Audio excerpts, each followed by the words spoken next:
Here we are on the cusp of NFL free agency, Tuesday, 4 o'clock, and the Patriots. Remember the old commercial around here for the Volvo? Safety, safety, safety. Patriots, it's always been value, value, value. I'm Kevin Dupont for Globe 10.0 here with Dan Shaughnessy.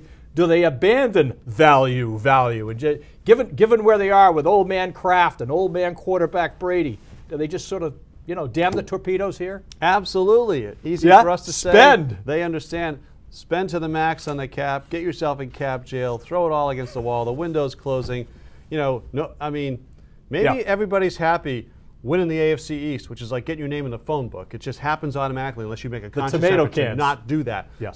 But personally, go for it. Load up the way they did in 2007-8 and just go for it. That's what they need to do. Otherwise, you win the AFC East, bye, home game, and then somebody kicks you in the teeth and you go home and say, well, we were almost there. Well, they can keep doing that, but I don't think fans are interested in stockpiling draft picks or spending under the cap or being conservative. This is the time to go for it. I'm not sure what that means, how that manifests itself, but they got to go for it. Especially in the draft picks when their draft history isn't all that good, especially when you look at defensive backfield.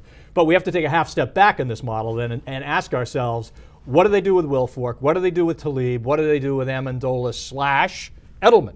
Well, in my view, you got to keep Edelman. I know they don't like throwing money at that position. They wouldn't do it for Welker. I agree with you. You have to keep Talib. I understand he's going to get overpaid, but it's okay to do that one time. He's good enough. The question is if he can stay in the field. If you knew that, you wouldn't have a lot of the problems that you have. But he's so good, he changes things for them. And when they don't have him, we saw what happened. I think you got to keep him on. I agree, give him his money on a short-term contract. I think long-term with Talib, you're into trouble. Yep. Wilfork, still here, remodeled? Well, that might be one where you have to be cold. What he does and coming off that injury, it's going to hurt because we all love Vince. But I can see if they can help themselves with the cap, I would say goodbye to Vince. Yeah. Well, there it is. Easy for us to say spend, spend, spend, but we're going to say it because it's easy to say.